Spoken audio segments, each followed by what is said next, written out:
Hi, everyone. Welcome to PI Presence. I'm Melissa Delaney, president there, and I am here with Sarah Tetlow with Firm Focus, and she is back for our second segment. We are going to talk about marketing that converts, what will work and what will fail in 2026. We're really hammering down what's coming in the future, so I'm really excited about everything that we've been talking about in our series. So, Sarah, if you wouldn't mind doing a quick introduction in case somebody hasn't seen one of our previous ones.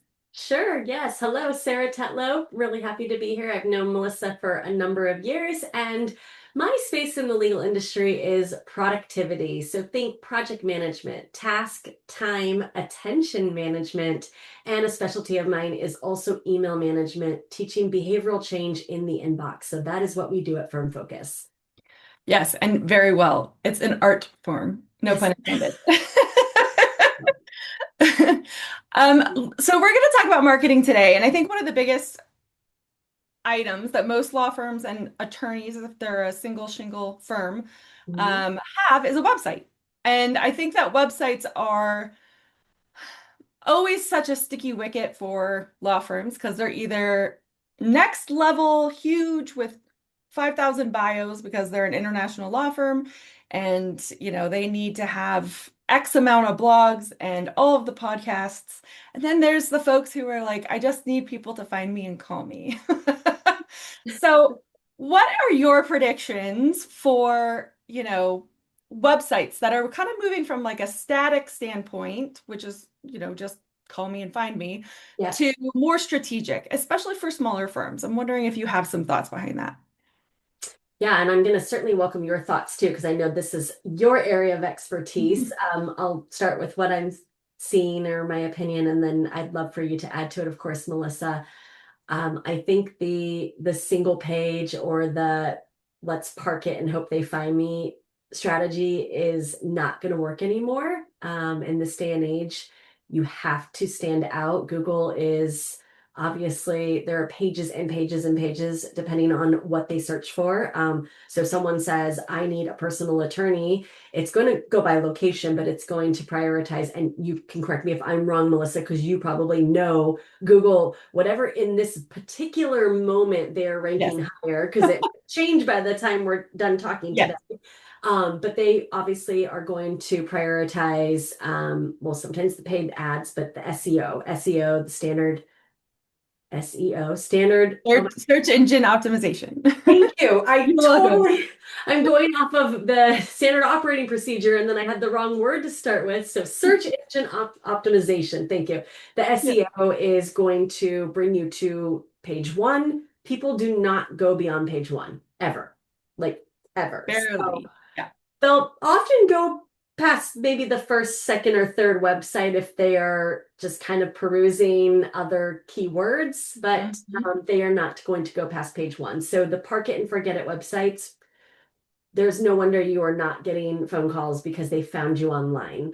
Right. So you have, but it doesn't have to be the extreme site either. To go back to your example, you again can start small. It can be having various pages on the site for your contact form, certainly attorney bios. You mentioned things like blogs. I think it is good to have blogs. And if you don't have the time to do it, says your time management expert, you have the resources to do it, like Melissa, who can work with you and write those blogs for you, just interview you a little bit about what is unique about your firm. And she could be the one, or others like her, but certainly Melissa is great for producing blogs for you and helping to make sure that you are keeping your site updated. That is what Google's looking for to bring you onto page one. Yeah, I think, Google likes to play the game for sure. Mhm. That's why they change everything pretty much on the daily, on the hourly, on the minute. So, if you're looking for direct conversions, especially like if it's a geo-targeted specific conversion, Yeah. I'm in Southern California and I need a personal injury attorney who knows accidental deaths, right? Yep. If I Google that, it's going to be the sites that have invested in their search engine optimization beefing Mhm. that up. And that is going to be somewhere I highly recommend people spend their investment. I'm not necessarily that person. I have a concierge list of people who will do that for them. But yes, from a content strategy standpoint, I am your gal and they execute on the back end for sure. So it's really interesting because, like you said, the expectations of the audience that is searching for them is Hmm. essentially using like Google is AI at this point. Yep. So if you're Yep. playing the back end game, then your AI generation will, show yourself. So I think that's why SEO is so important. Hmm. And it puts you accessible and Hmm. immediately to the people you are trying to reach. And I think that's why the investment is so important. You don't want people calling you all the time for the wrong reasons, because then you just have to Right. keep telling people that you don't do that. 100%. Can I add one more thing to this too? I Yes. make sure that you're not using industry specific terms. So specific to your listeners, I had an experience where an attorney had catastrophic injury, which is an industry term. So it would make sense to other personal injury attorneys.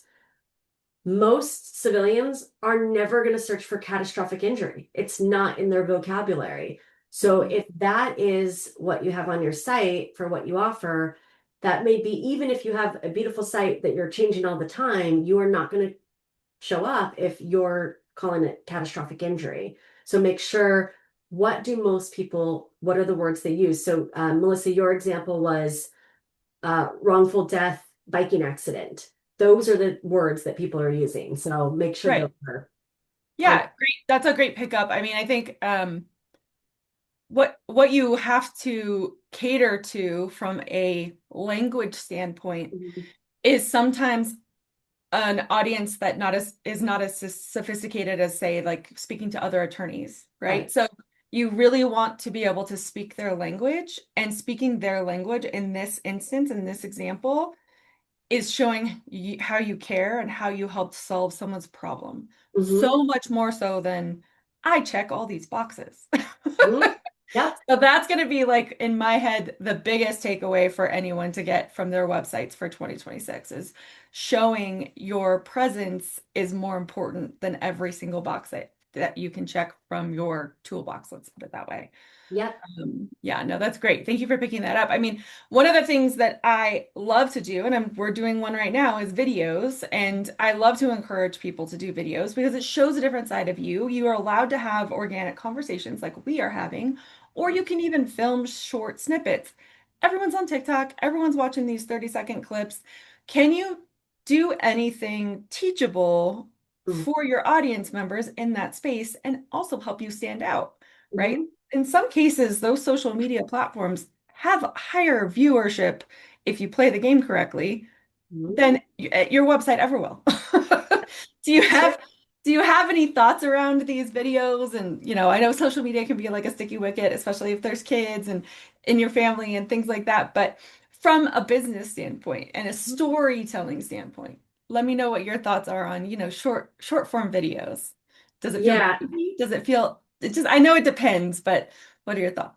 yeah, I think it's non-negotiable that you stand out when you're doing it. I know LinkedIn loves video, obviously TikTok for business. If they're on Facebook, wherever that social media is that you are prioritizing where you're appearing, video is going to stand out. Now, I'm just going to talk from my own personal experience for a moment. Yeah. I have known this for years, and while I'm comfortable, I do a lot of speaking. I am comfortable recording like Loom videos for my team on recording things, but to put a video on social media, I held back forever. And this year, I came up with an idea that I parked on my, if you listen to segment one, I talked about your project management Yeah. strategy board where you park ideas that are like Sunday maybe. And I came up with my I call it another distraction hijacked my day, the ADHD moment. And I just Love it. started filming these videos. Now, I'm going to admit, some of them are terrible. I'm in my gym clothes, or the camera is like on my phone and it's shaking a little bit, or there are some where the audio, for whatever reason, is off from the video. And I went with the perfect, or sorry, good and done is better than perfect and pending. That is my whole philosophy on the videos, and I am just getting them out there. And over time, they'll get better and better and better. No one remembers the video you did 6 months ago as you're progressing. Even when sometimes people go back and find those old videos, we all can laugh about them. So just get started. And one more thing on this. We talked in segment one a bit about AI, and just to catch up your listeners, if they didn't listen to segment one, don't worry, we're not going to get super deep into AI, but it is a buzzword. And wherever you are in learning about AI, you're right where you're supposed to be, as long as you're open to learning about AI, because it's not going away. It is the new future and you need to adopt it. So here's another good example of where you could use AI, not to create your videos, Melissa, because no one can show up as you, but to come up with ideas of what you could talk about. Go to your AI and say, I want to film 10 30-second videos. I am a personal injury attorney. I don't want it to be the Legal advice. legal, yes, certainly not legal advice. Absolutely no legal advice. And I don't want it to be like, the cliche, I'm standing on top of a big semi truck. Were you injured by a semi? Call me. Agreed. Help me come up with 10 ideas. Give me 20 ideas and I'll pick 10 of them. And GPT or Copilot or Gemini, they're going to produce 20 ideas. You take 5 minutes, 10 minutes, and you say, I like numbers, da da da da da da da da da, write out a script. It will produce a script. So now in less than 30 minutes, less than 30 minutes, probably in like 10 minutes, you have 10 scripts of videos 30-second videos that you can record on your phone, on your camera, have your assistant help you do it, work with your marketing team. But it's pretty little amount of effort. And the biggest thing, Melissa, is they just have to get over that block of wanting to put a video out there on social media. Yeah, there's a Nobody little bit cares. of a hang up. I mean, some of it is, am I, some of the feedback I've gotten from my recommendations in this space have been, why would anybody want to listen to me? I'm like, Mhm. they're already calling you to listen to you. So, Yes. so what are you explaining to people over and over again that you could explain once on video and put it somewhere for them to see, right? Like, what are teachable moments that are so simple for you to explain and show credibility behind you so Mhm. that you don't have to keep repeating yourself, right? Those are low-hanging fruit as you used earlier, like items that people could definitely use. I mean, I also think that you brought up a good point about, your community presence locally could also be part of it. Like you were at the gym Mhm. when you filmed one. Like Uh-huh. if you were walking out of a conference that you just spoke at and Yep. maybe you didn't speak at it and you were just a guest and you're like, I'm here and this is amazing. Yes, you're not selling, you're not an influencer and you're not selling things, but you're engaging with an audience that may be a Mhm. different generation than you're used to. There's still potential client base. And that community presence from like a local search standpoint is actually really helpful, especially on a lot of those, especially LinkedIn, including but not limited to like for example, some of the networking groups that people are in, like a Yeah. Provisors or BNI, things like that. There's a lot of attorneys that go into those for a referral network. It's a mutual referral network. And that's really great. And then you end up going into other events or being involved in local churches or whatever it is that you are doing to contribute back to your church Mhm. or community. And those referrals end up being just as important or as valuable to you from a business standpoint as anything you will do on your website. Yep. But it all Absolutely. comes full circle because you're using, you have a website. So if they did look you up, you exist. You have Mhm. these videos, you're building that credibility. And then, oh yes, you're a real person who's active in the community. So yes, Yes. now you have hit all of the tentacles that are really critical and important. Yeah. And I feel like, and this gets a little tricky because I have a hard time with this. And so do a lot of attorneys. So Mhm. let me ask this from like a segue standpoint. It's your reputation is an economy, right? That is kind of Mhm. part of your economy. And in some cases, if you're doing all the things that we just outlined, if you have past clients that could offer a testimonial or there was some way to measure your reputation. I'm curious, with your tools and experience, whether you see some measure of Mhm, focusing on your online reputation with a similar vigor to lead generation, like just getting the phone to ring. Do you mhm, see like following up with past clients if there's a way to help them or if they know someone else who gets, could use their services? Do you see going backwards mhm. to your client base as important as brand spanking new clients? 100%. Yeah. And I think it's often an area that gets underutilized or taken advantage of is going back to past clients. Mhm.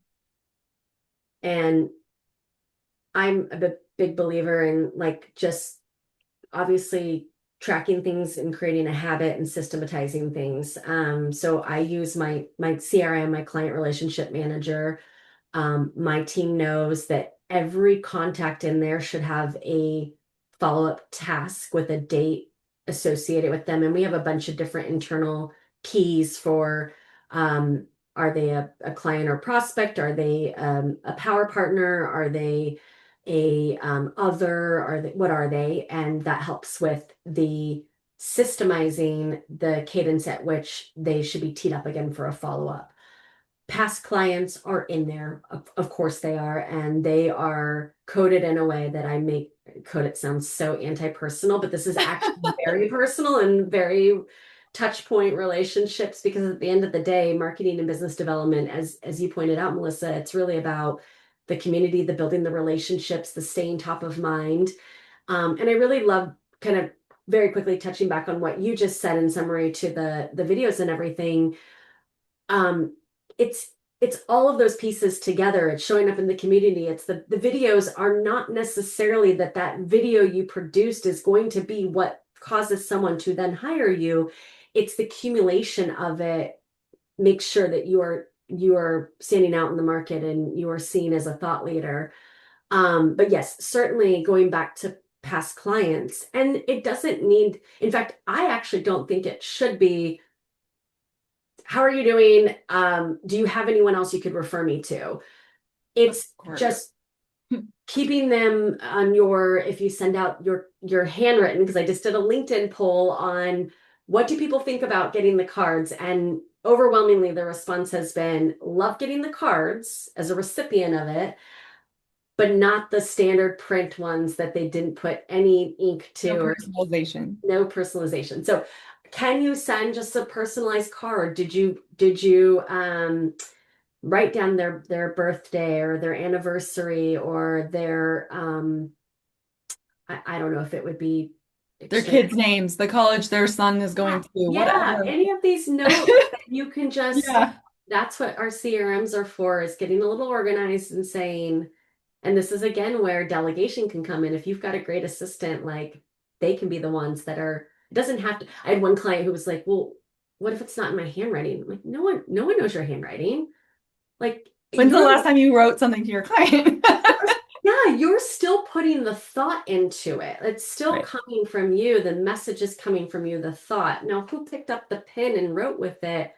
I don't think anyone really cares about that. So, yes, just like create the habit around touching your past clients as well. And it, they'll think of you. That as long as you're Right. top of mind, they will think of you. And when someone else around them gets in an accident, because we all know it's going to happen to somebody that is 3 degrees of separation, be top of mind because you just sent that email asking how the first year of college went for their son. So Hmm. Absolutely. Oh, I saw that big win this weekend. How, was your son at the game? Something as simple as that is, I know that's the hypothetical scenario you and I are running with right now, but like something as simple as that is what makes your relationships more genuine. And I think that that goes a long way with clients from a referral standpoint, for right. sure, for sure. Not just buying their love or whatever it is that you have to do. Yeah. And I think the story that the person listening might tell themselves is, I tried that and then they never responded. That they're just That's busy. okay. Yeah, That's they're just okay. busy. It doesn't mean they didn't appreciate getting it. Wow, I can't believe Melissa thought of me for my son starting school last August or whatever. That's really sweet that she thought I of can me. just remember that. Yeah, yeah, yeah, exactly.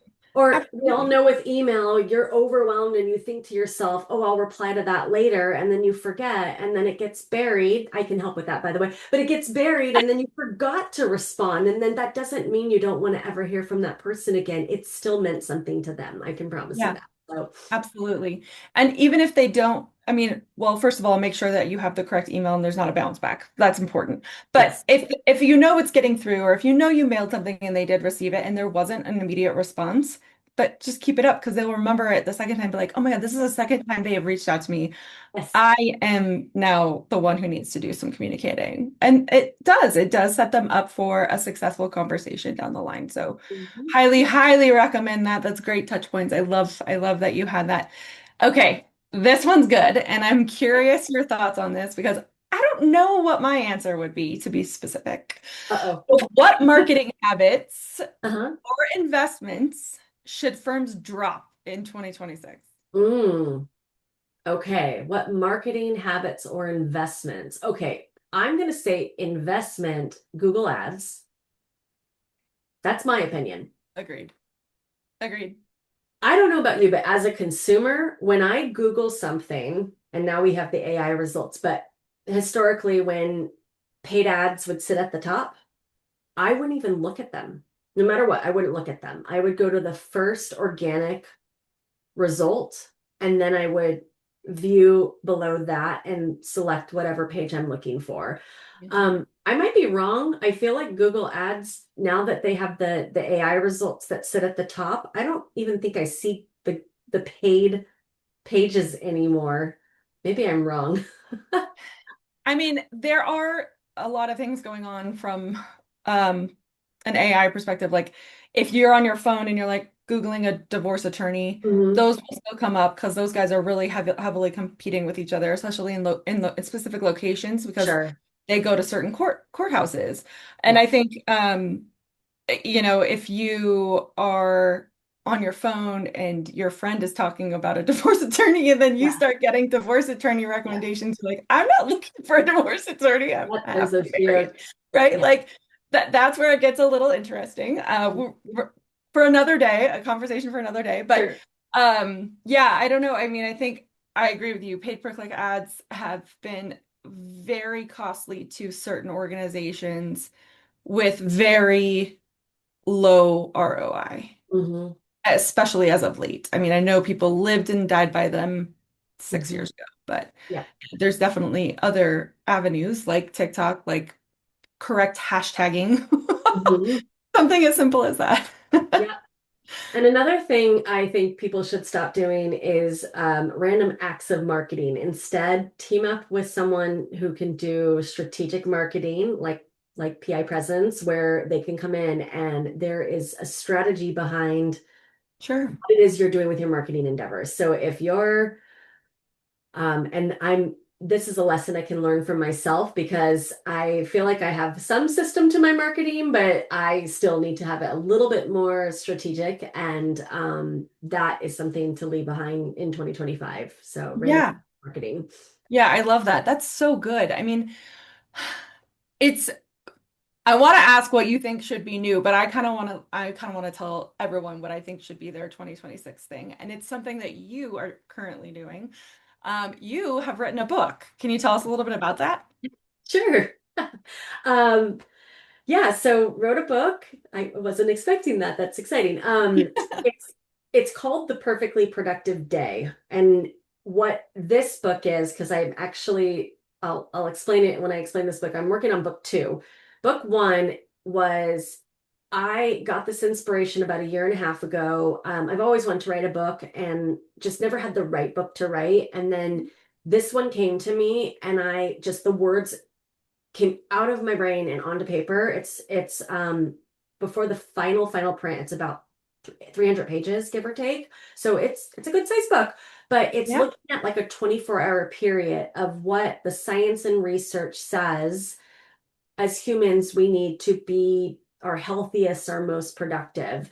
And what led me to write this book was in my research for my business and my passion and everything, I was learning all of these really critical points. Like, we know we shouldn't check our phone in the morning. Now, whether or not you do that, that's another story. But looking at your phone first thing in the morning, your cortisol levels are not up again. You have not had any water. You haven't Right. looked, you haven't gotten any fresh air, you haven't gotten a workout if you or a walk or whatever you might do to move your body. The point is to move your body. And I kept hearing all this research, and just naturally the way my brain thinks, I wanted to like organize the research into what a perfect day would look like. And so Wow. perfectly productive day is that science and research in my own habits, which are ridiculous in that I often get up at 4:30 in the morning to go to the gym at 5. I do not look at my phone.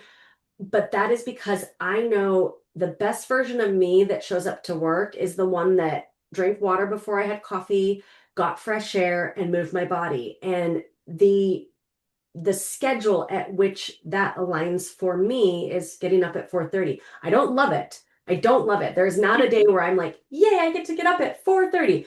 But I know it's what I need to then make the more productive, healthy choices throughout the day. But the book has bloopers because I am not a robot. I am not a magical unicorn that can just wake up at 4:30. There are Right. many days where I don't get up, where I, at some point in the night, rolled over and turned off my alarm, or at 4:30 when it went off, I went, not today, and I went back to sleep. And so it's how I reset so that that version of me that didn't start off as the perfectly productive version of me later course corrected and didn't just throw that day away. And it looks at Amazing. the 24-hour period because I do think that the getting up at 4:30 means that I slept pretty good for 8 hours. And the sleep pretty good for 8 hours means I was in bed 8.5 hours before that. And being in bed Right. 8.5 hours before that means I am laying out my clothes for the morning before that. And so that's the cyclical cycle. And then very quickly, book two that I am going to be working on. When I wrote book one, The Perfectly Productive Day, naturally the work day piece of it was so detailed and bulky and huge because that is really my business, is the perfectly productive workday. And Absolutely. so with my editors, very great advice in my questioning, we pulled that whole section out and I rewrote it from a much higher viewpoint, like a surface level viewpoint of a good Even. Yeah. workday. Yeah. And the perfectly productive workday book that's going to look at that most productive 9 hours of your day will be coming out hopefully 2027 if I can get on that path. That is so Yes. exciting. And I love that. And I like it is something that I recommend to some attorneys too. I mean, especially if you are an elevated name in the community, like this just supplements your credibility behind everything that you're already doing. Like you're already doing this. You just now you can share it with the world and you don't have to replicate yourself. You don't have to go to the cloning company. You know, like there's so much more you can do. And I've seen you present as well. Like your presentations are phenomenal. And so anyone who contacts Sarah for whether it's their organization to do a presentation or an internal meeting for, marketing team, that I've seen that too, because you and I have done like the same circuits. So Sarah is phenomenal. Her experience and expertise in keeping you on track is literally what she can do for you. And if you haven't taken her art class on her emails, that one is also like phenomenal. So good. It's almost like rethinking emails altogether, and it's just so great. But Thank you. um, thank you, Sarah. I really appreciate you being here today. You are a gem, and if there's ever a time that you need help promoting that book, you call Melissa. I will do. I'm so excited about that. That's going to be so great, and I can't wait to get a copy. Thank you. Yeah. All right, y'all come back for session 3. We'll be back soon. Thank you.